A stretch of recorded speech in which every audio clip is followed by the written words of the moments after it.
Consultor de vendas Rodrigo Pereira. Internet banda larga residencial a partir de R$ 69,90. Planos de telefonia móvel com redes sociais ilimitadas. Traga o seu número para Claro e faça a portabilidade do seu número. Rodrigo Pereira, consultor de vendas Claro. Entre em contato agora pelo telefone WhatsApp 53991545182. Venha para Claro. Você merece o novo.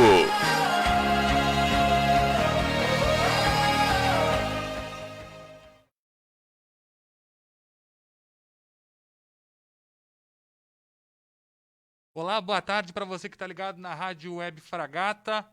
Vou tirar a minha máscara aqui para você poder nos ouvir melhor aí na sua casa. O Direto ao Ponto hoje é um programa especial aqui na Rádio Web Fragata.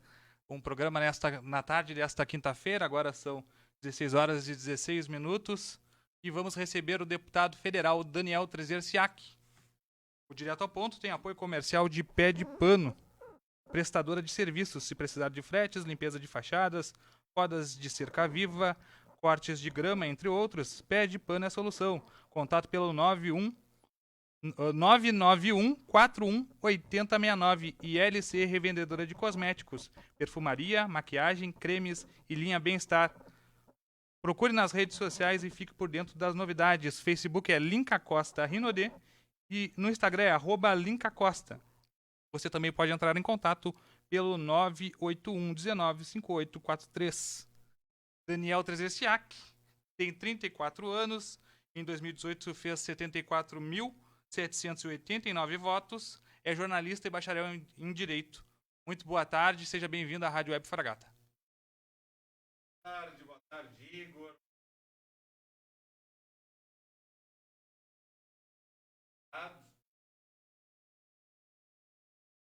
Mais de 1 metro, eu também peço a licença para tirar minha proteção, para poder, inclusive, falar um pouco melhor, assim, né?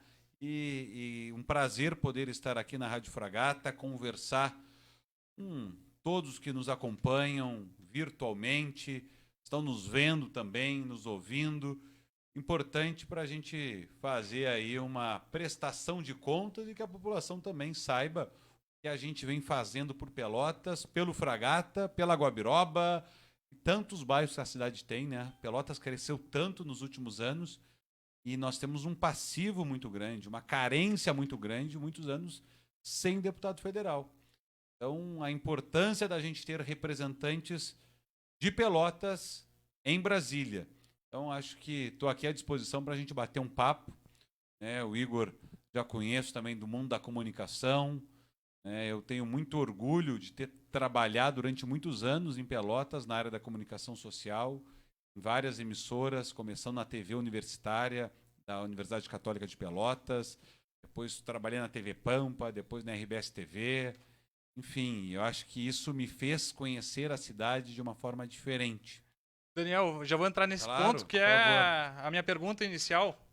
É que, eu como estagiário lá da TV UCPEL, onde tu falou que começou a tua trajetória, tinha uns CDs lá no fundo da emissora que eram a história da emissora e eu gostava. E quando eu entrei, comecei o meu estágio lá, vou catar e vou ver o que o pessoal fazia. Tem um carnaval que tu foi falar com o Fetter, entregou, eu não sei se era uma melancia ou um abacaxi, entregou pro Fetter. Foi uma melancia, eu achei muito engraçado e era, né, um dos teus jeitos de fazer jornalismo, um jeito que chamava as pessoas. Eu queria que tu falasse um pouco dessa tua trajetória no jornalismo, que foi onde as pessoas te conheceram primeiramente, né? É verdade, Igor. Eu sempre digo, independente da área que a gente vai estar, a gente precisa buscar um diferencial, né? Seja na área da comunicação, na área da saúde, na área da política, tem que ter um diferencial. Eu entrei na Universidade Católica de Pelotas em 2004 para cursar jornalismo. E logo na primeira semana de aula, eu já fui para o laboratório da TV da universidade, porque eu queria aprender. Queria aprender desde o início, então, o básico, assim. Aí lá me deram uma câmera, o Lino Halp, uma câmera que nem hoje não se usa mais, isso lá em 2004. E eu disse, olha, como é que opera? Ele diz, vai para a rua e começa a testar. E assim eu fiquei 6 meses, né? Indo ali na frente da Igreja do Porto, naquela região, fazendo imagens, aprendendo, e dali a gente começou um grande aprendizado, né? Depois eu fui produtor de jornal, fui cinegrafista, né? E fui fotógrafo na noite também, fiz muitos estágios, trabalhei no antigo jornal Noite e Companhia, não existe mais, mas tirava foto na noite da cidade. Fui cinegrafista da TV O Cepel, fui cinegrafista da TV Pampa e também fazia as reportagens. E quando fazia as reportagens, queria fazer algo que pudesse, de fato, tocar algo diferente, fazer algo que as pessoas pudessem, de fato, olha, não é mais do mesmo. Né? Então, acho que isso a gente tem que carregar conosco. Assim, a vida da gente é também uma experiência em tudo que a gente faz. E tu fazia jornalismo geral quando tu começou na TV ou depois tu foi pro esporte ou tu já queria entrar para fazer esporte? Eu, na verdade, fiz esporte 2 anos. Eu trabalhei com mais de 12 anos em comunicação, né? Mas dos últimos 2 anos, a gente costuma dizer que é no final que a gente acaba, quando a gente sai... Que fica marcado, que né? Fica marcado, né? Mas, na verdade, dos 12 anos, eu fiquei só 2 anos no esporte. E fiquei marcado também por um bom motivo, porque quando eu entrei no esporte, o Brasil de Pelotas não disputava nenhuma competição nacional. E aí ele disputou a Série D do Campeonato Brasileiro, eu acompanhei o sucesso do Brasil até chegar à Série B do Brasileiro, que está até hoje, já estamos aí no 6º ano que o Brasil disputa a Série B. E eu acompanhei essas conquistas, né? Então, o jogo de acesso do Brasil da Série D para a Série C, depois da Série B para da Série C para a Série B. Eu estava nesses jogos e isso marca. Marca tanto o torcedor do Brasil como a minha trajetória também nos veículos de comunicação. Mas eu fiz reportagens de geral, de problemas nos bairros, de profissão, acompanhando a rotina de vários profissionais da cidade. Então, desde o Gari até hoje, esses dias eu estava caminhando, as pessoas dizem, me lembro de ti, deputado Daniel. Eu digo, é como? Na reportagem aquela que tu se vestiu de Gari e correu junto com o pessoal no caminhão do lixo. Eu digo, é verdade, teve essa. Enfim, muito tempo fazendo reportagem. Só na RBS TV foram 8 anos, né? Os últimos 2 no esporte. Então eu fiz reportagens políticas, reportagens nos bairros, mostrando os problemas dos bairros da cidade. Isso me permitiu conhecer muito bem a cidade. Outra ocasião, estava caminhando lá no bairro da Balsa, e um senhor me disse, eu lembro de ti quando ia nas ruas medir o tamanho dos buracos da cidade. Eu digo, E agora o meu papel é tentar acabar, ou ajudar a acabar com os buracos da cidade, que tem muito, eu reconheço isso. Muitas vezes as pessoas acham, porque agora é político, não reconhece que tem problema. Eu reconheço. O que a gente tem que fazer, Igor, é transformar essa nossa indignação que a gente tem com ação, em transformar a vida das pessoas. E, é claro, saber que não vamos fazer tudo. E o jornalismo me abriu várias portas, várias possibilidades, oportunidade de conhecer pessoas, oportunidade de conhecer melhor, não só Pelotas, mas a nossa região, né? E a própria área de cobertura das emissoras não era só Pelotas. Então, eu costumo dizer, eu conheço Pelotas como a palma da minha mão, assim, gosto da cidade, sou apaixonado por Pelotas, quem me segue nas redes sociais vê, assim, porque eu me encanto ao andar pela cidade. E tu não é nem pelotense, né? E eu não sou pelotense. Tu fosse, vamos dizer assim, a cidade a Pelotas é a cidade do teu coração, mas tu nasceu em Dom Feliciano. Dom Feliciano, nasci em Dom Feliciano, que é uma cidade próxima a Camaquã, mas eu nasci em 86. E em 88 eu já estava em Pelotas. Então, com 1 ano e meio de idade, eu estava morando em Pelotas. Minha mãe é servidora pública do Estado, aposentada já, mas na época ela trabalhava em Dom Feliciano. E lá eu nasci, mas já me sinto pelotense pelo fato de morar aqui há mais de 32 anos, né? Então, me criei aqui, depois pequeno, ali na região das Candinhas da Cerquinha, ali no final da Cassiano, no final da Voluntários. Então, hoje moro perto do Brasil, do estádio Bento Freitas, e sigo morando em Pelotas. Isso é algo que eu gosto de dizer, porque as pessoas acham que eu moro em Brasília. Brasília, a gente vai toda semana e retorna para Pelotas. Pelotas segue sendo a minha residência fixa, né? Então, eu sigo morando em Pelotas, no mesmo lugar, e acho que Pelotas cresceu muito, evoluiu muito, mas a gente ainda tem muito o que fazer pela cidade. Daniel, tu tava aí, tu falou aqui pra gente que estava há 10 anos na comunicação, trabalhando. E como surgiu a tua vontade de ser um agente público, de se candidatar a vereador, conseguindo ser o vereador mais votado do PSDB em 2016 no estado do Rio Grande do Sul, com 6.721 votos, Daniel? Aonde surgiu essa vontade de entrar para o mundo político e na militância política? Eu sempre gostei de política, inclusive meu TCC no jornalismo foi sobre política, não foi sobre televisão, né? Normalmente as pessoas acham, o trabalho de conclusão de curso, aquilo que vai encerrar o curso, a chave de vai ser o marco também. E aí eu digo, olha, eu vou fazer sobre política, eu gosto de política, eu fiz sobre política. E sempre gostei, mas me faltava um pouco de... Foi sobre o Pelotas 13 Horas, né, do Cleiton Rocha? Não, na verdade, sobre o Pelotas 13 Horas, do programa... É que Cleiton ele Rocha. fala como se fosse. Foi um outro projeto que a gente fez. Não foi o trabalho de conclusão de curso. Foi como eu me formei em 2008, que foi um ano eleitoral. Nós temos no Brasil um sistema político que a cada 2 anos tem eleições. Em 2008 teve eleições e eu fiz sobre as eleições municipais daquele ano, de 2008.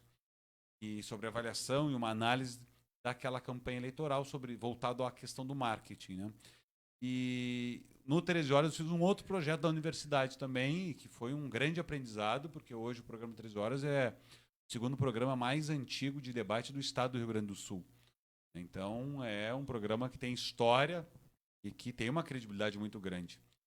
E aí eu fiz o meu trabalho sobre política, sempre gostei. E aí lá em 2015, eu já estava estudando Direito, também na Universidade Católica de Pelotas, e aí eu resolvi, olha, vai ser agora. Você é candidato a vereador. Eu acho que é possível que a gente possa dar a nossa contribuição. Sempre dizendo, né? Política ela não é uma profissão. A minha profissão é jornalista, bacharel em Direito. E nós precisamos ter a tranquilidade de dizer que a política ela tem que ser uma missão para contribuir para melhorar a vida das pessoas. Então, em 2015, eu saí da RBS TV em dezembro. Né, eu pedi para sair, eu digo, porque não saí da RBS porque a RBS não quis mais ficar comigo. Não, eu disse, olha, eu acho que o meu ciclo encerra aqui. Eu quero fazer outras coisas da minha vida e acho que eu posso contribuir na política. Saí em dezembro. No outro ano de 2016, eu me filiei ao PSDB, fui candidato a vereador.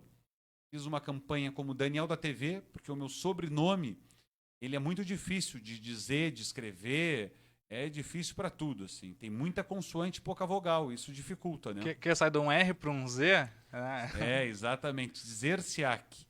E então eu tenho muito orgulho de ser jornalista, do mesmo orgulho que eu tenho do meu sobrenome.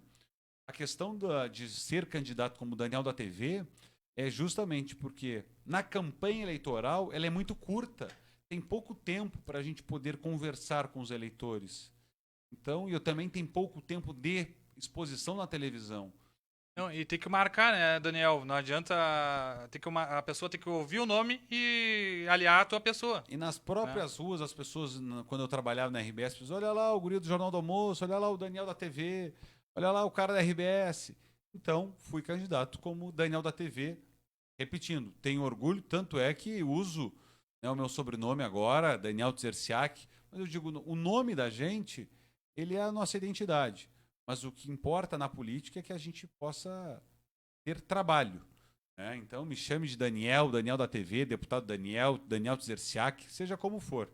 Então, Igor, fui candidato aí em 2016 a vereador, tive uma votação expressiva, quase 7 mil pelotenses acreditaram em mim, eu trabalhei e sigo trabalhando com 3 pilares básicos na minha avaliação na política, que é proximidade com as pessoas. Eu sempre que posso estou na rua conversando com a população. Eu costumo dizer, quanto mais a gente ouve, menos a gente erra. Ninguém tem bola de cristal para saber de todos os problemas da cidade. Então, proximidade com as pessoas, transparência. Não sou do tipo de político que enrola, que, não sei, vamos ver, ou é ou não é. A gente, claro, tem que ter um tempo para poder dar as respostas muitas vezes. E um outro ponto é a eficiência. As pessoas querem respostas. O poder público já tem ao natural um processo mais lento. Então nós precisamos trazer essa eficiência para a política, para o poder público. E logo que entrei, fui eleito então com 6.721 votos vereador de Pelotas em 2016. Aí em 2017, criei o gabinete custo zero, né, que eliminei verbas de gabinete, porque a política ela é para ser diferente, para fazer a diferença na vida das pessoas. Tenho muito orgulho da iniciativa que tomei como vereador de Pelotas logo no início do meu mandato, né, e de tantas outras ideias que nós tivemos para desburocratizar os pedidos de providência. Eu dizia há pouco na primeira resposta, aonde a gente estiver, a gente tem que buscar um diferencial. A população não quer mais do mesmo. Se a gente agir sempre da mesma forma, os resultados serão sempre iguais. Nós precisamos agir diferente para ter resultados diferentes. Então foi isso que me fez, além do gabinete custo zero, criar o gabinete virtual Ação Real para dar mais dinamismo na política.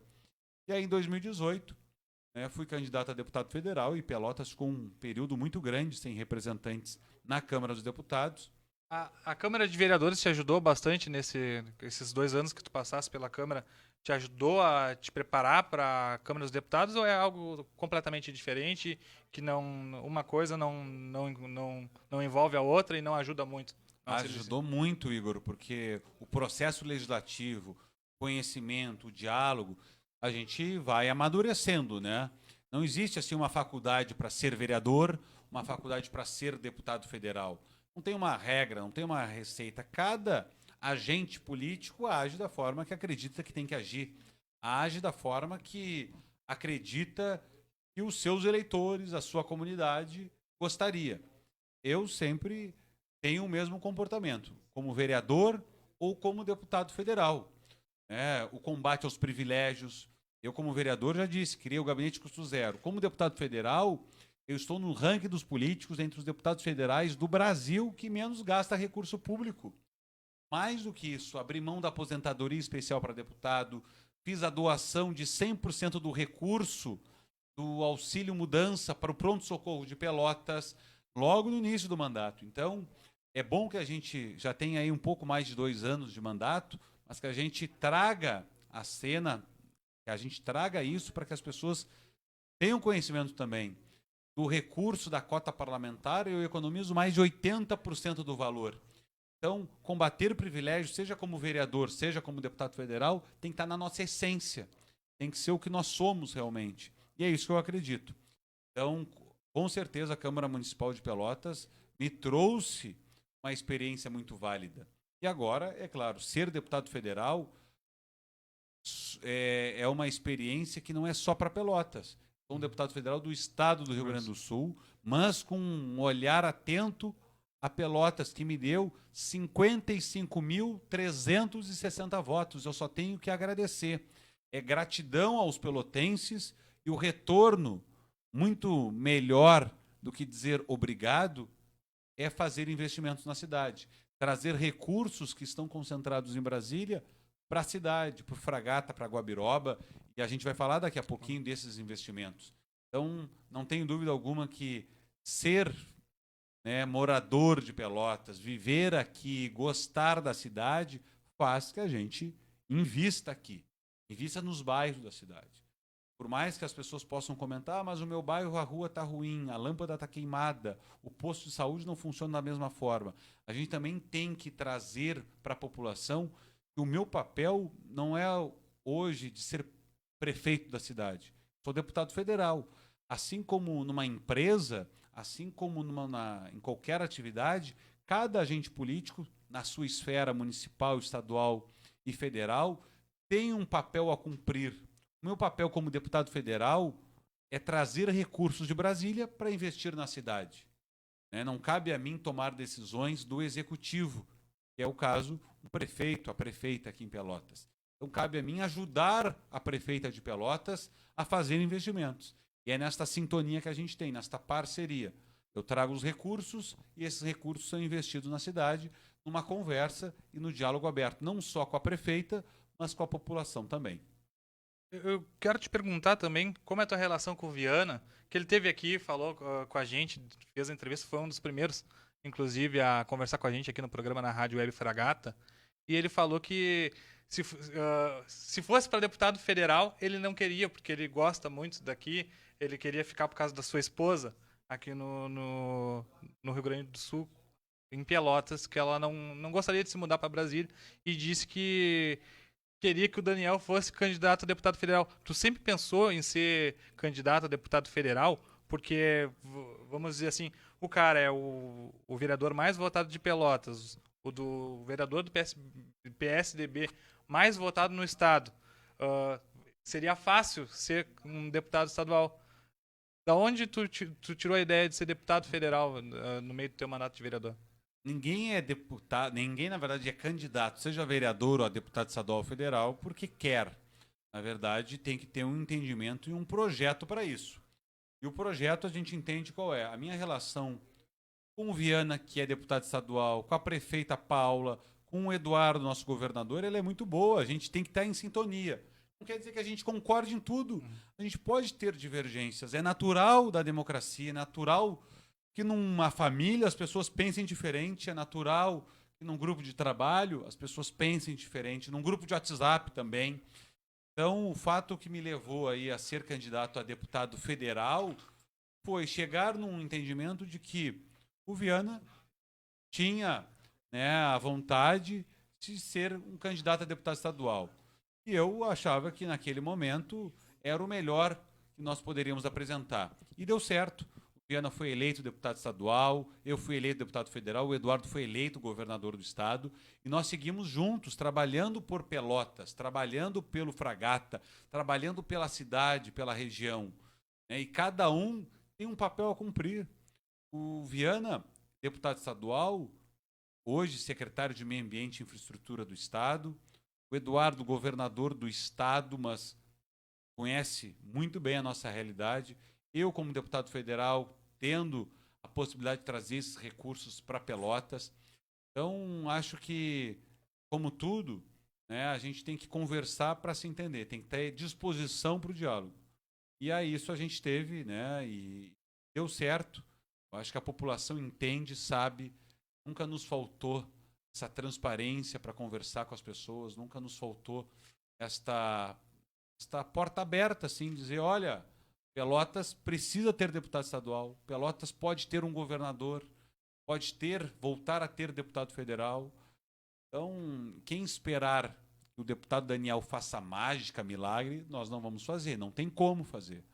Mas não vai me faltar nunca dedicação, empenho, energia para trabalhar, porque muitas vezes as pessoas mandam muitas mensagens dizendo, deputado, a gente precisa de um apoio aqui porque a nossa rua está com um problema há 40 anos. Eu digo, olha, eu sou deputado há 2. Tem como a gente resolver tudo ao mesmo tempo? É como na casa da gente. Nós não vamos fazer uma reforma geral na casa da gente porque não se tem dinheiro.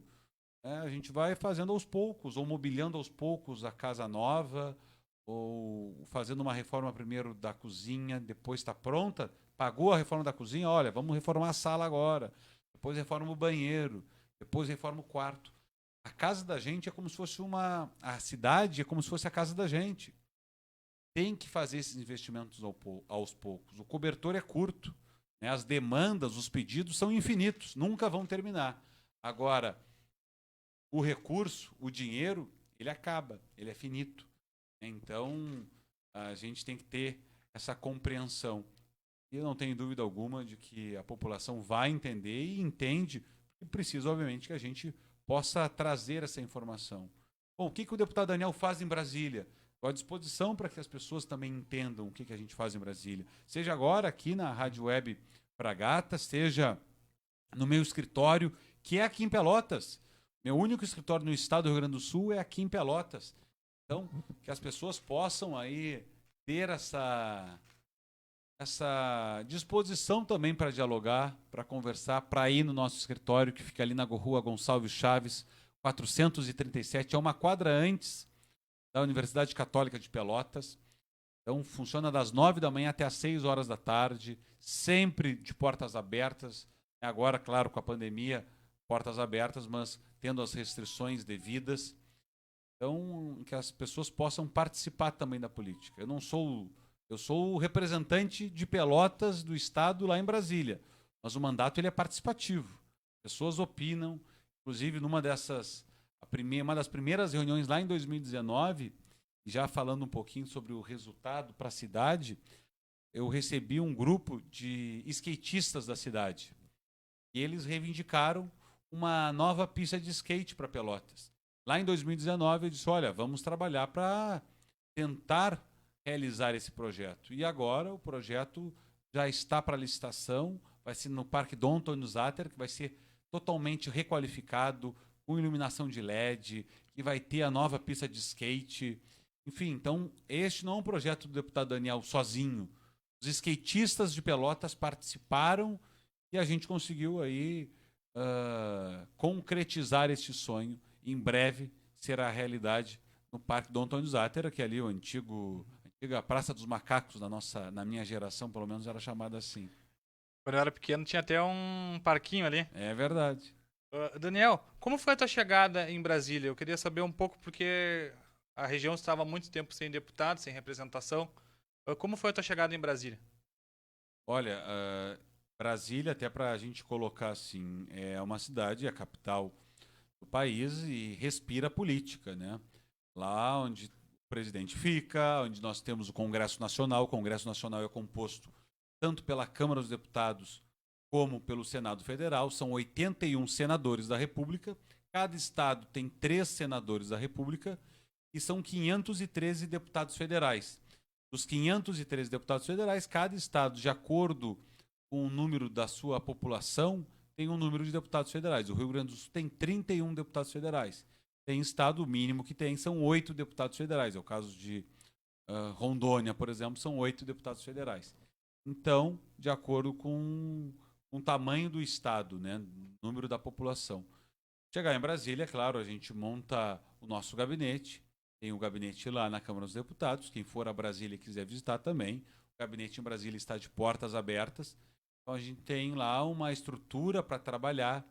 O meu gabinete é muito enxuto, né, no sentido de assessoria, porque a gente entende que a gente precisa diminuir o tamanho da máquina, o tamanho do Estado, mas aumentar a velocidade de resposta, de retorno para a população. Então o nosso gabinete em Brasília, ele trabalha com várias frentes, assim. Tem a questão do orçamento, que é quando a gente define os recursos que vão para os municípios. Tem também a articulação política, que é poder abrir as portas nos ministérios.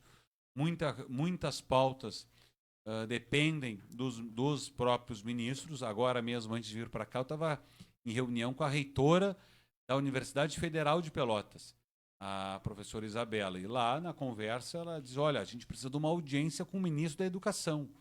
A gente precisa ter essas portas abertas com os ministros, né? Então, é importante que a gente faça essa articulação, né? Não só no caso da Universidade Federal, mas em várias pautas, na agricultura, né, que move o país, que é tão importante para o nosso Estado, né, o agronegócio. Então, também é uma pauta importante, a saúde, enfim, infraestrutura, duplicação da BR-116. Então, tem muita pauta que precisa do nosso apoio em Brasília.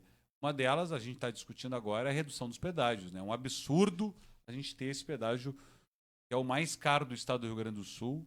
Então, a gente trabalha também pela redução da tarifa de pedágio. Eu sou totalmente contra um pedágio a R$ 12,30 a tarifa básica. A gente precisa diminuir este pedágio, uma concessão desde 1998. Eu não sou contra os pedágios, mas sou contra as altas tarifas, né? Vamos entrar nesse ponto aí da BR-116 e também dos pedágios, Daniel. Foi uma bandeira de campanha, né, tua, a duplicação da BR-116. Que a tua atuação parlamentar influenciou aí nessa obra que é muito importante para toda a região, inclusive porque liga o Porto de Rio Grande, né? Liga o estado ao Porto de Rio Grande. É verdade. Eu vou fazer aqui uma comparação, até para ficar mais próximo assim da população que nos acompanha. Não sei se o pessoal está mandando mensagem, mas caso queiram perguntar, por favor, fiquem à vontade aí. Fazer uma comparação. Muitas vezes a população manda mensagem para os vereadores, dizendo: vereador, me ajude aqui com a minha rua, precisa ser patrolada. Ó, vereador, me ajude aqui com a lâmpada que queimou. O que o vereador faz? Ele não tem o poder de ir lá trocar a lâmpada ou passar patrola, mas ele pode falar com o secretário, ele pode falar com a prefeita. O que o deputado federal faz? Fala com o ministro, fala com o presidente da República. Então, eu faço essa comparação porque o vereador que está ali atento aos problemas das ruas fala com o secretário municipal ou fala com a prefeita da cidade. No caso do deputado federal, reivindica as pautas de ordem federal junto ao governo federal. Fala com o ministro, fala com o presidente da República, e a BR-116 foi exatamente isso. Minha primeira audiência com o presidente da República foi para tratar sobre a duplicação da BR-116. Até 2019, nós não tínhamos nenhum quilômetro da BR duplicado. Nenhum. São 211 quilômetros entre Guaíba... Não, tinha bastante tinha obra em tudo que era lugar e não tinha nada, né? Exatamente. Tinha muita gente trabalhando, mas nenhum trecho duplicado. Nenhum trecho dos 211 quilômetros entre Guaíba e Pelotas, nenhum trecho duplicado. Então nós precisávamos entregar trechos, nós precisávamos entregar para a sociedade, nem só a quem mora em Pelotas ou na região sul, mas do estado do Rio Grande do Sul. Então, e nós conseguimos. Hoje são 120 quilômetros duplicados, faltam ainda 90 quilômetros para serem entregues. Então a gente precisa, obviamente, seguir nesta pauta. E o que a gente faz? É bater na porta do ministro: ministro, vamos fazer essa obra da BR-116. Presidente, vamos dar como prioridade a BR-116, a duplicação da BR-116. Então é isso que a gente faz. Além de destinar recursos que está na Constituição, que são as chamadas emendas parlamentares. As emendas que os deputados federais têm garantidos na Constituição, a gente também destina para a obra da BR-116. Então, hoje, eu comemoro muito, sim, que nós tenhamos para ser exato, 121 quilômetros entregues em vários trechos. Já melhorou muito a viagem para quem pega a estrada e faz Pelotas-Porto Alegre, já melhorou muito. Mais do que melhorar a questão de agilidade, de segurança, são a questão dos acidentes, que já caíram o número de acidentes. E era muito alto, né? 116, e o problema ali, não sendo duplicada, né, Daniel? É que é muito choque frontal, né? E a gente perdeu centenas, milhares de pessoas durante esses anos e tava demorando, né? Tava demorando a duplicação, já era demorada, ainda parou a obra e a gente gastando muitos recursos e a obra não andava, né? Colisão frontal é o índice, né? As colisões frontais é vítimas fatais. Então a gente perdeu muitas pessoas, né, na BR-116. Então a gente está falando aí de preservar vidas, a gente está falando em segurança, a gente está falando em agilidade, a gente está falando de economia, né? Porque a economia do estado também passa pela BR-116. Porque tu falastes bem, liga o porto do estado até a capital. Então liga o porto do Rio Grande até a capital, que é Porto Alegre. Então é a competitividade do estado do Rio Grande do Sul. Então isso é muito importante. E com certeza a gente vai seguir nessa luta, porque, como eu disse, faltam 90 quilômetros. A gente tem que celebrar, comemorar as conquistas, mas não esquecer que o jogo não está ganho. Já tem 90 quilômetros a serem duplicados. Está na interatividade aqui a Gladys Leal desejando uma boa tarde. O Celso, a Celoy Amaral também nos dando boa tarde. O Cristiano Voicer também está nos assistindo. O Frederico Feijó, jornalista Frederico Feijó da Rádio Gaúcha, está nos ouvindo neste momento. A Eliane Fontes dos Santos também está nos dando uma boa tarde. O Júlio Soares está dizendo aqui um comentário que a gente... Podemos ler aí, disse fora à esquerda, cada um pode falar o que quiser, mas não sei se é para ti, Daniel. O Júlio Soares disse fora à esquerda e o Eliseu de Xangô, estamos juntos, Daniel. Maravilha, um abraço para todos aí que estão participando. Hoje a gente vive um Brasil dividido, né?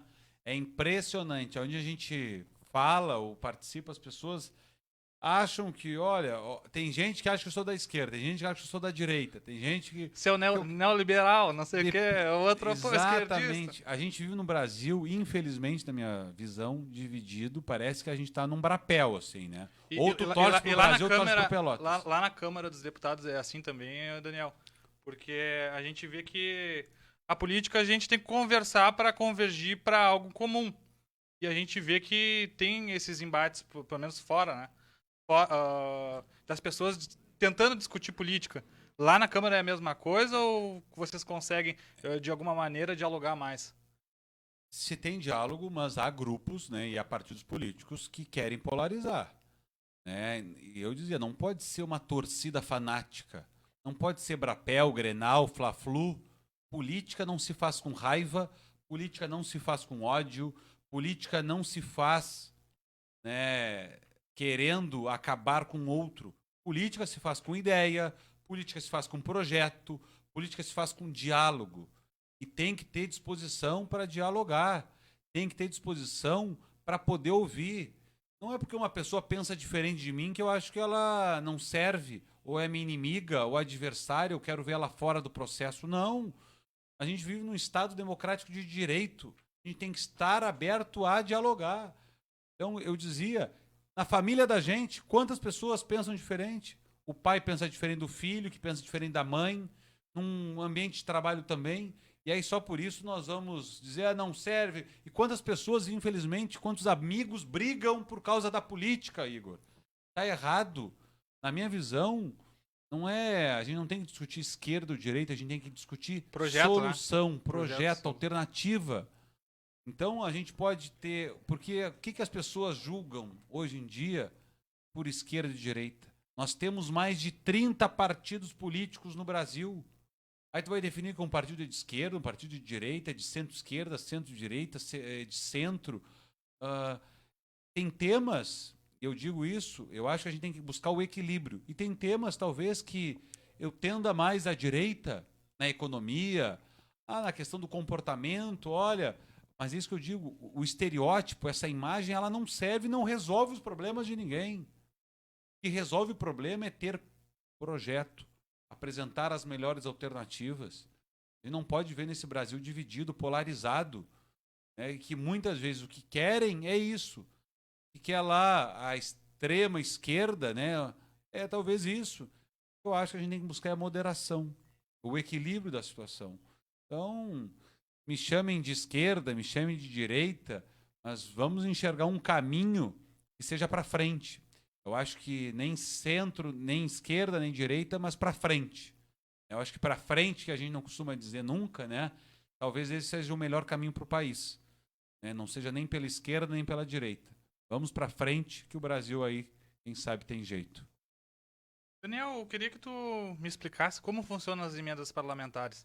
Tem uma emenda de bancada, da bancada gaúcha, e tem a própria do deputado. Como funciona isso? São dois tipos de emenda, né? Exatamente. Tem emenda parlamentar da bancada gaúcha, ou seja, os 31 deputados federais e os 3 senadores têm a possibilidade de escolher projetos para o Estado do Rio Grande do Sul para ser contemplado. Isso a gente fala na ordem de 250 milhões de reais. Aí poderia, por exemplo, destinar para a BR-116. Exatamente, como foi destinado, como a bancada destina para a BR-116 e tantas outras rodovias. O contorno de Pelotas, travessia de Santa Maria, a ponte do Guaíba. Então são projetos que contemplam o coletivo, a bancada. Então este é um ponto. O outro ponto são as emendas individuais. Cada deputado federal tem um recurso por ano para destinar. Metade deste recurso tem que ser investidos na saúde. Inclusive, hoje é o prazo final da destinação destes recursos. Então, a gente trabalha ouvindo os prefeitos, conversando com a população, com os vereadores, para poder contemplar estes projetos. Então, são esses dois tipos que estão garantidos na Constituição. A gente vê tantas manchetes aí nos jornais, dizendo, o governo libera recurso. Não, essas emendas estão na Constituição, estão garantidas. Todos os parlamentares, todos os deputados federais recebem esse recurso da emenda parlamentar individual, assim como participam também na destinação das emendas coletivas, as de bancada. Então o governo ele tem a gerência só de dizer quando vai liberar o recurso. É mais ou menos isso. Por exemplo, o deputado ele manda a emenda e o governo diz, agora eu tenho dinheiro para pagar a emenda. Então ele manda pagar quando ele tiver o recurso. Exatamente. O governo federal é obrigado a pagar porque é aprovado um orçamento, né? Todo ano tem um orçamento, normalmente se aprova em dezembro para execução já a partir de janeiro do ano seguinte. Então, neste ano, nós aprovamos no mês passado, foi sancionado recentemente pelo presidente da República. Então, o orçamento é o que dá o norte para que o governo faça os investimentos. E nesse orçamento está também os recursos dessas emendas. E essas emendas, elas são obrigadas a serem pagas pelo governo no ano corrente, né? Então, 2021, o governo tem que empenhar o recurso do que o deputado Daniel, por exemplo, eu destinei recursos para o hospital da Universidade Federal de Pelotas. Destinei aqui, já sei de cabeça porque eu estava nessa reunião agora com a reitora, R$500 mil, R$500 mil o Hospital Escola da Universidade Federal de Pelotas vai receber, porque o deputado Daniel mandou para o Hospital Escola. Então, como eu mandei 500 mil, o governo federal tem até 31 de dezembro deste ano para destinar R$500 mil para o Hospital Escola da nossa Universidade Federal de Pelotas. Então, este hospital vai receber R$500 mil, assim como os outros hospitais também. Eu estou dando um exemplo só para que as pessoas entendam. E para fazer essas emendas, tem que ser um projeto que tenha início, meio e fim? Como funciona? Tu pode ajudar para começar um projeto ou tu tem que fazer um projeto específico para emenda? Cada recurso, quando a gente manda os 500 mil, eles têm que serem comprovados aonde vai ser utilizado. Por exemplo, no primeiro ano de mandato, nós mandamos R$1.500.000, R$1,5 milhão para compra de um mamógrafo, de um raio-x para o hospital. Então, eles têm que comprovar. Passa por um processo licitatório. Isso leva tempo. Muitas vezes as pessoas acham, assim, principalmente em pavimentação de ruas, o deputado Daniel já liberou o recurso aqui para fazer a rua. Por que não começaram as obras? Porque não é assim, manda o dinheiro e contrata a empresa. Na casa da gente, a gente quer fazer uma reforma, a gente liga pro pedreiro, vem quando? Terça-feira eu tô aí. Então tá, quanto vai custar? Vai custar R$500. Então tá, posso pagar em 2 vezes? Posso pagar em 2 vezes. Aí chega na terça-feira ele não vem. Ele não vem, ele sempre se atrasa, né? Mas ele vai chegar na quarta, atrasado ainda. Vai fazer a obra, vai pintar a casa, vai fazer ali a reforma do banheiro, vai receber os R$500.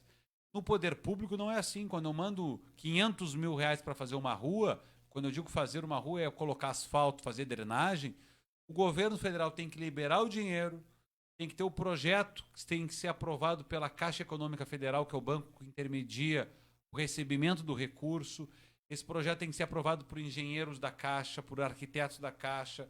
Depois de ser aprovado, vai para a licitação para saber qual vai ser a empresa que vai ganhar a licitação para fazer a obra. Isso a gente está falando de um ano e meio. Então, todos esses passos são 10 passos, assim. Dá muito trabalho para o gabinete, toda essa burocracia para fazer a emenda? Não é uma tarefa fácil. Quem faz o projeto, por exemplo, a gente vai destinar um recurso para pavimentação de uma rua, lá da estrada da Z3. Vamos falar um pouquinho lá da Z3.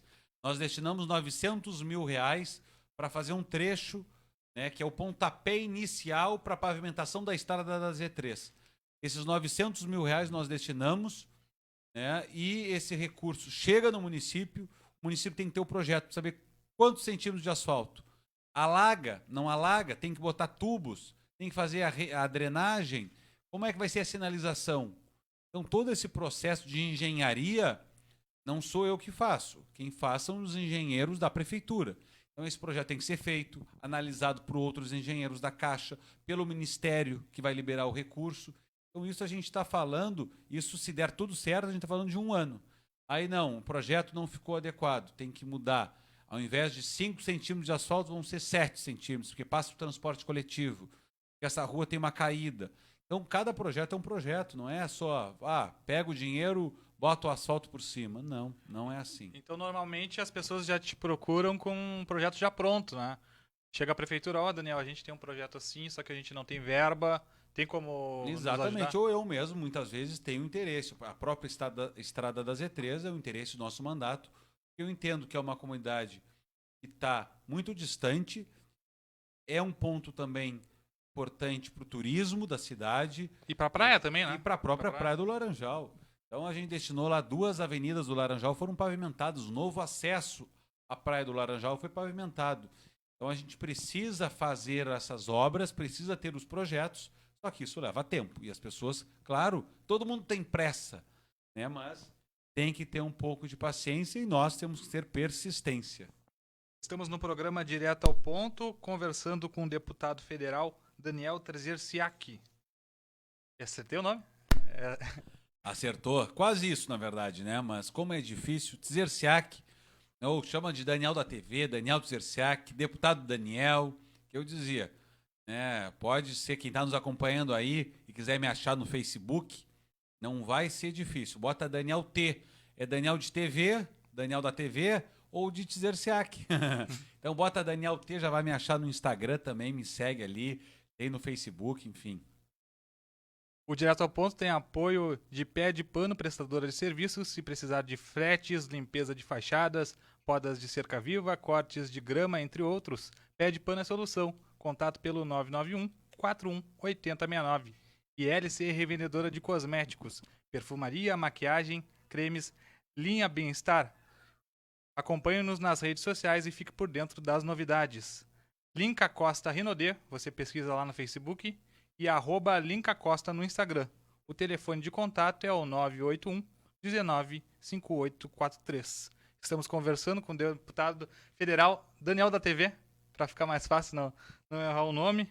E tem muita gente que ainda lembra do trabalho que eu fazia na própria televisão. E ainda me chama, ó, o Daniel da TV. Tem muitas vezes que eu estou caminhando aqui em Pelotas, as pessoas dizem, eu te conheço, não sei de onde. Eu digo, eu sou deputado, da TV. Então as pessoas sabem assim e lembram muito dessa questão da televisão. Daniel, então aqui eu estava recebendo até o teu informativo aqui.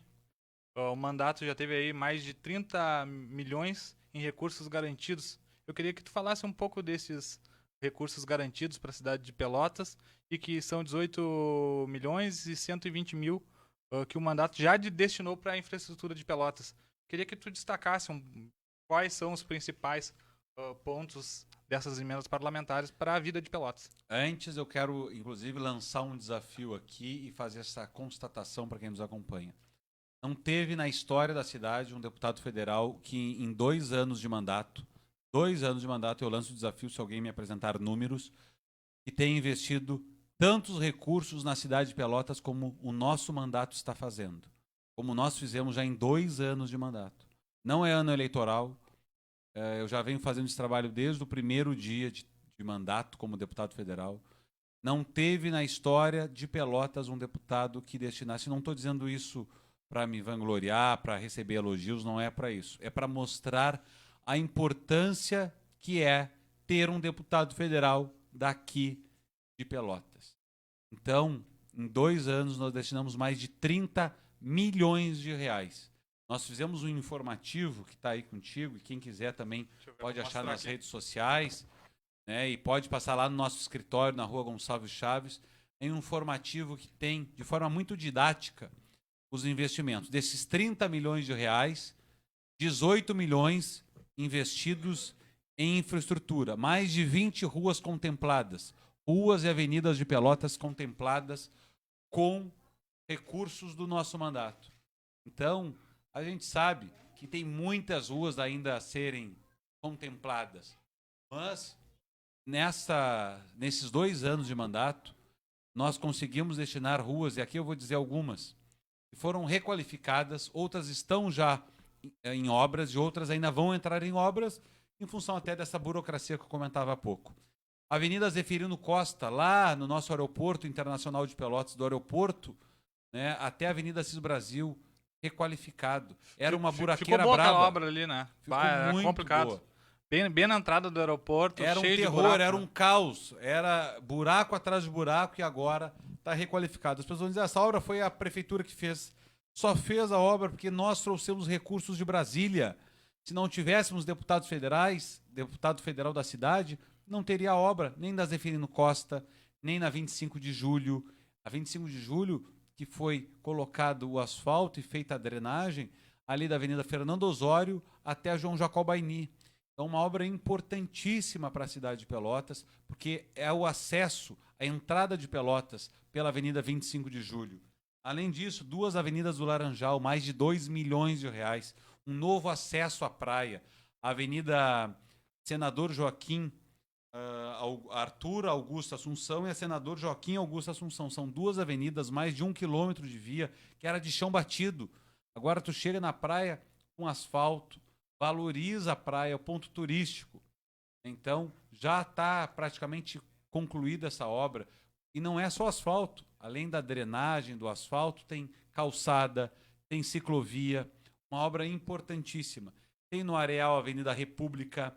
A Rua 3 do Dunas já vai entrar em licitação no final deste mês. A Rua 3 do Dunas, ela liga a Corredor do Obelisco até a Avenida Ulisses Guimarães, Avenida 1. Tem a Avenida República, que eu falei, que liga a Domingos de Almeida até a Avenida Ferreira Viana. Tem ruas ali também próximas da Avenida República, a Rua Joaquim Antônio Dias e a Rua Guararapes também vão ser pavimentadas. A Rua General Teles, que está em obras nesse momento, a Teles, que liga o centro ao Fragata. Hoje, quem está no centro quer vir para o Fragata, única rua que faz isso, ou a principal, é a Floriano, né, no centro da cidade. Então agora a General Teles também com muito mais mobilidade urbana, está em obras ali na Teles entre a Santa Tecla e a Saldanha Marinho, já estão fazendo a obra de drenagem. Quem passar por ali vai ver recursos do nosso mandato.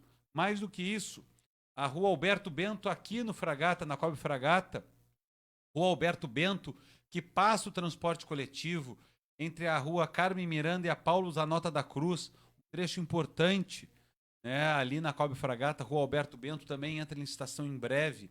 Lá, eu já disse, da Estrada da Z3, da Avenida Pernambuco, já foi feita um trecho da via, importantíssimo. Não tem recurso para fazer tudo. Tem os moradores do outro lado que falam, e o nosso lado, aos poucos nós vamos fazendo. Antes não tinha nada. Então, muitas vezes as pessoas reclamam, mas e o outro lado, e essa minha rua? Antes nós não tínhamos nada. 2 anos, mais de 20 ruas. Vou seguir falando. Rua Zola Amaro, nas Três Vendas, também vai ser pavimentada. Avenida lá na Picrespa, Avenida São Jorge. Também nós temos aí a Magda Costa, no Vasco Pires. A Rua Arthur Armeister, no centro, liga a Marcílio Dias, a Professora Araújo. A Magda Costa, lá no Vasco Pires, passa o transporte coletivo, é rua de chão, é obra no bairro. Tem também a Manuel Lucas Lima, na Coab Tablada. Tem a Rua Carlos de Carvalho, aqui no Fragata, que liga a Avenida Imperador Dom Pedro I a Duque de Caxias. Obra essencial, muito importante, os moradores estão esperando há muito tempo. Também a Quíncio Barcelos, nas Três Vendas. A Doutor Figueiredo Mascarenhas, também nas Três Vendas, importante para a mobilidade urbana. E a Rua Açores, lá no Lindóia, que liga o Lindóia a Santa Terezinha. Isso, ruas de requalificadas, além, obviamente, de outros projetos. A Açores passa até o ônibus, se eu não me engano. A Açores passa o transporte coletivo. Enfim, tem rua que não acaba mais em Pelotas com problemas. Eu sei, reconheço. Agora, a gente também tem que saber que em 2 anos de mandato fazer e destinar recursos para mais de 20 ruas, eu desafio qualquer deputado federal da história de Pelotas que em 2 anos tenha destinado mais de 30 milhões de reais para a cidade. Daniel, tu estava falando, né, que mesmo fazendo muitos trabalhos, sempre tem alguém que reclama, fizesse na rua do meu vizinho e a minha tu não arrumou. Quando é que tu vai fazer isso? Sempre a nossa rua é mais importante que a do vizinho. Isso, quando eu postei a notícia que a Guabiroba aqui ia ter, são 32 pontos de LED aqui nas ruas principais do ônibus, as pessoas, por que não tem Irmão Gabino? Por que a Yara Silva não tem? Sempre acontece isso. Mas eu queria que tu explicasse como funciona esse teu projeto, claro que é uma emenda parlamentar aqui para Guabiroba e para outros lugares da cidade, mas como é essa iniciativa junto à Prefeitura Municipal que está com um projeto, né? Tem um projeto de implementar a iluminação de LED na cidade e, claro, que com as emendas do deputado Daniel, ela já pode demonstrar um pouco como pode melhorar a iluminação da cidade. Exatamente. Quando eu fiz a postagem até da Praça Coronel Pedro Osório, quando eu divulguei a iluminação de LED no Fragata, no Laranjal e também na Avenida Leopoldo Brode, no Sítio Floresta já está com iluminação de LED na avenida principal, na entrada principal. As pessoas dizem, vai botar taxa de iluminação. O meu papel não tem, eu não sou prefeito da cidade, repito, não sou prefeito da cidade. O meu papel como deputado federal é trazer recursos e investir na cidade. Então, esse é um ponto. O meu papel é melhorar a cidade trazendo recursos para Pelotas. Tenho feito isso em 2 anos, 30 milhões de reais, essas ruas que eu já citei, e também iluminação de LED. 540 mil reais em iluminação de LED, que teremos agora, além do Sítio Floresta que eu acabei de falar, a orla da Praia do Laranjal, do Trapiche até outra ponta, teremos iluminação de LED em breve, porque já assinamos o contrato com a empresa que ganhou a licitação. Então a orla do Foi assinada junto com esse aqui da Guabiroba, né? Exatamente. Então são 2 empresas que vão fazer o trabalho. Na orla do Laranjal, do Trapiche até outra ponta, investimento do nosso mandato. Avenida Leopoldo Brode, da BR-116 até a Avenida Fernando Osório, podendo, dependendo, a gente conseguir um pouco mais, indo até a entrada lá do Pestano e do Getúlio Vargas. E aqui na Guabiroba, a gente teve que fazer uma escolha. Eu digo, olha, não, como eu disse, não tem como a gente destinar para todos os lugares.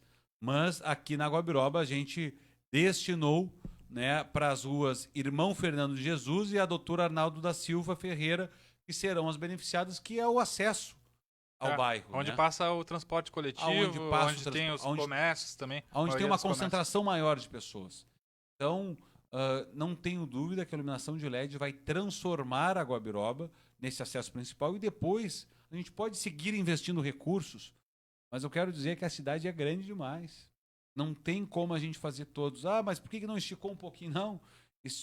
O dinheiro, quando o governo destina, o governo federal diz, olha, deputado, o senhor tem isso, está na Constituição, então não tem, o cobertor é curto, quando tapa a cabeça, destapa os pés. Né? Então é importante que a população entenda isso. Eu já dei vários exemplos aqui nessa nossa conversa, né, é como a casa da gente, como fazer uma obra, uma reforma na casa. A gente vai fazendo aos poucos. Na cidade é igual, da mesma maneira. Então, essa iluminação de LED em breve, eu espero que daqui 2 meses, no máximo, a gente esteja com iluminação de LED aqui na entrada da Guabiroba, né, já pronta, concluída. Eu vou voltar aqui, vou voltar à noite, né, para ver a diferença. Eu sei como concentra as pessoas, como as pessoas na Guabiroba têm uma vida ativa. Né? Eu sei isso porque tenho amigos que moram aqui, em campanha eleitoral também.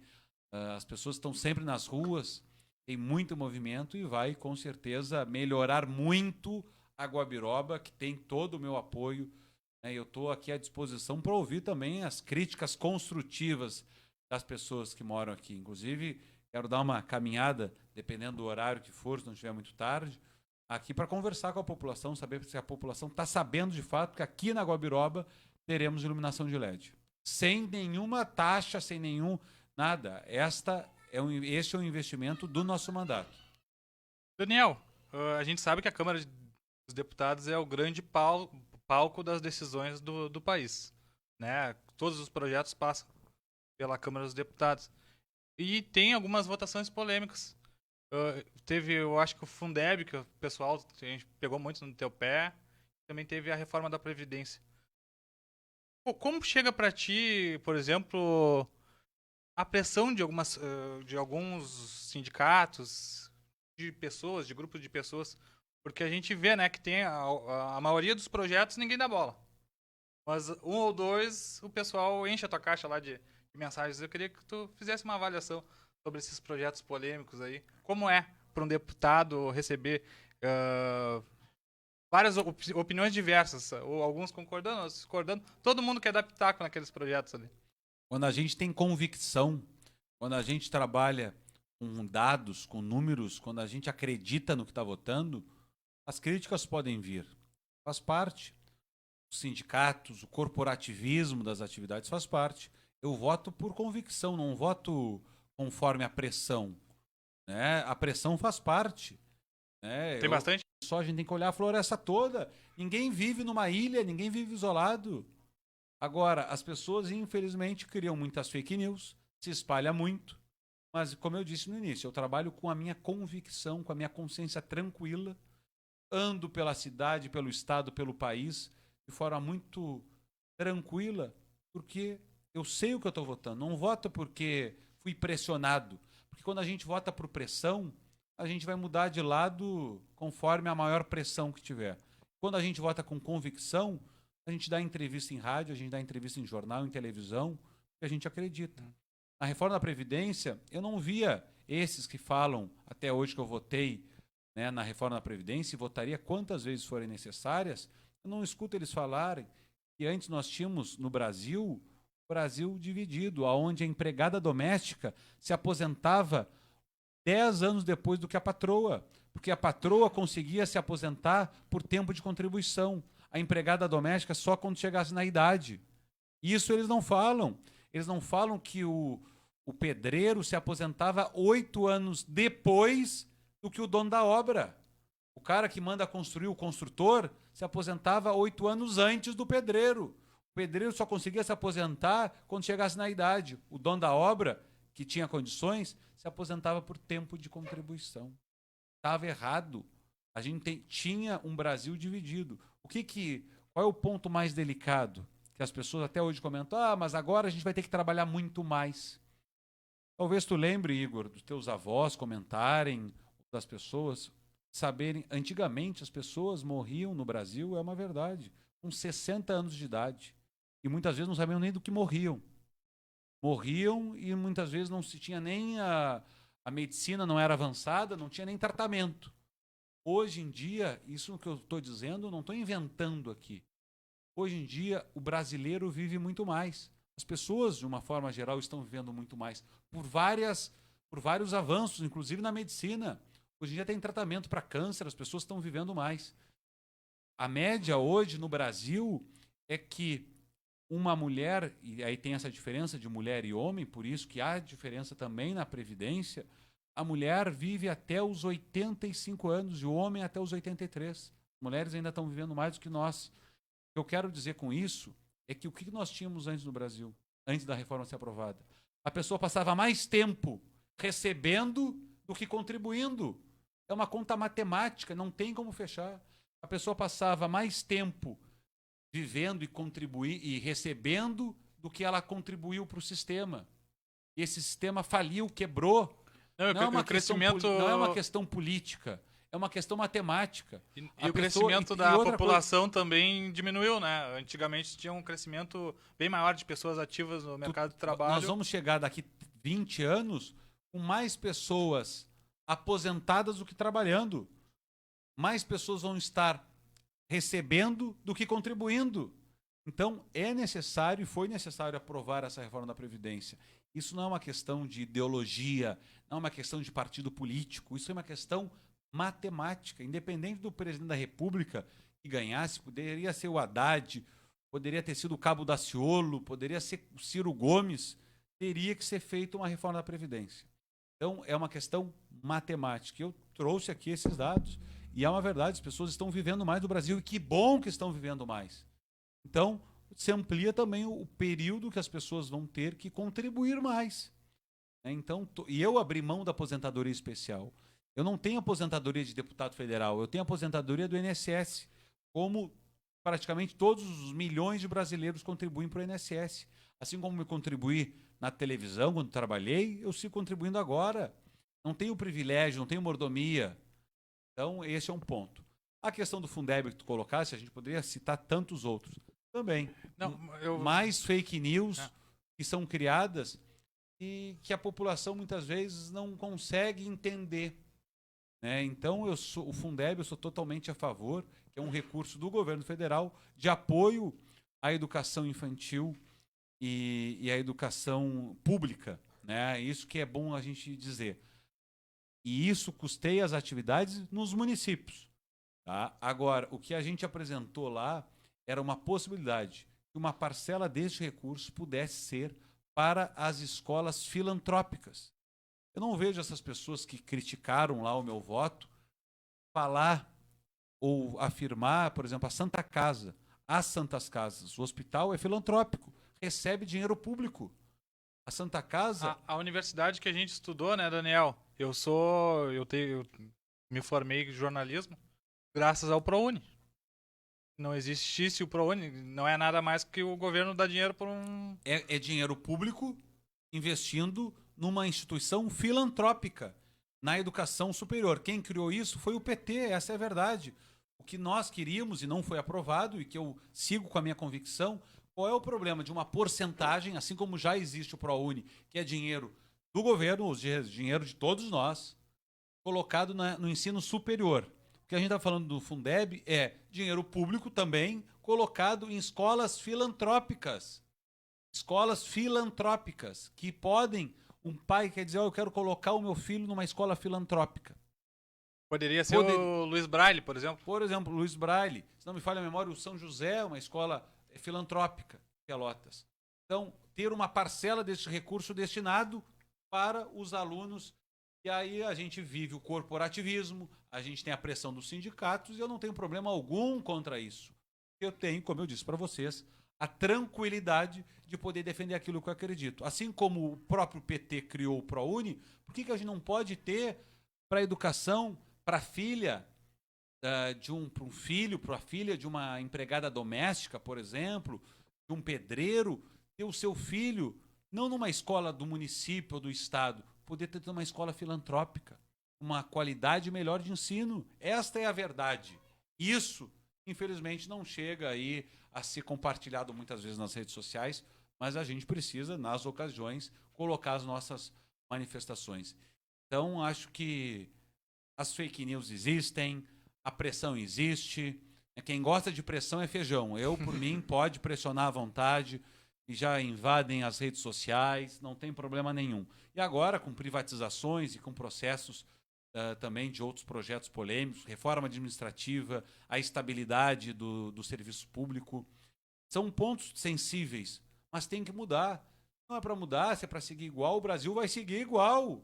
A gente não quer ter resultados diferentes, tem que mudar. Se é para seguir igual, então não era nem para ter, mantivesse sempre os mesmos deputados, mantém tudo igual do mesmo jeito. Se é para mudar, a gente tem que mudar também, tem que fazer reformas. Sai da zona de conforto, claro que vai sair, muitos vão sair da zona de conforto, mas é necessário para que o Brasil possa sair dessa situação que se encontra. Daniel, já passaram aí metade do mandato, eu queria que tu fizesse uma avaliação do teu mandato até aqui e quais são os próximos desafios aí para os próximos 2 anos, né? Que ainda tem muita coisa a avançar, 1 ano e meio, vamos dizer. Igor, a gente tem aí 2 anos e alguns meses de mandato. O foco é a representatividade de Pelotas em Brasília. Eu fiz uma campanha em 2018 dizendo que Pelotas tinha que ter deputado federal. Tanto é que 74% dos meus votos eu fiz em Pelotas. E mais uma vez eu só tenho a agradecer a Pelotas. E a melhor forma de agradecer é trabalhar por Pelotas e trazer recursos para a cidade. Desses recursos que a gente falou ao longo da nossa conversa.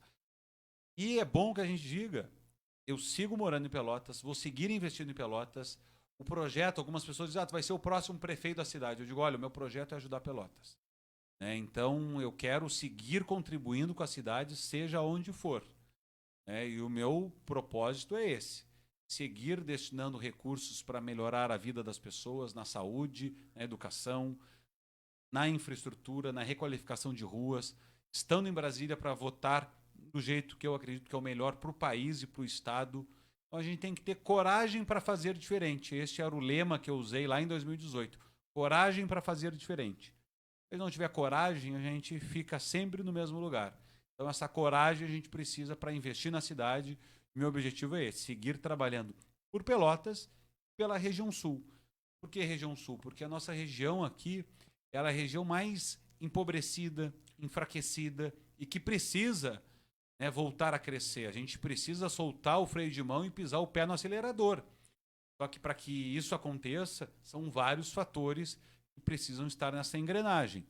Então, um deles é a infraestrutura, é a redução dos pedágios, é a duplicação da BR-116, enfim, tem que reforma tributária. E assim a gente vai falando de tantos projetos importantes que precisam sair do papel. Muitos deles já saíram. A duplicação da BR-116 já avançou em muito, né?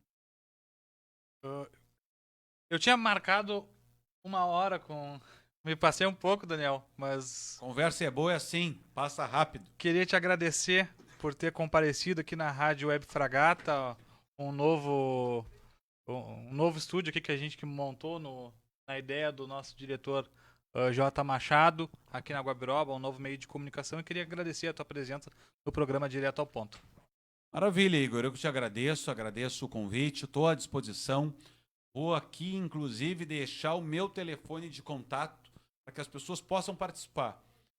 O DDD é o daqui 53. Anota aí, tá nos ouvindo agora, tá nos vendo, anota aí. 99945 9045. Eu vou repetir. Tem 3 9 colados. 999 45 9045. Tem bastante 45 aí pro pessoal também não esquecer.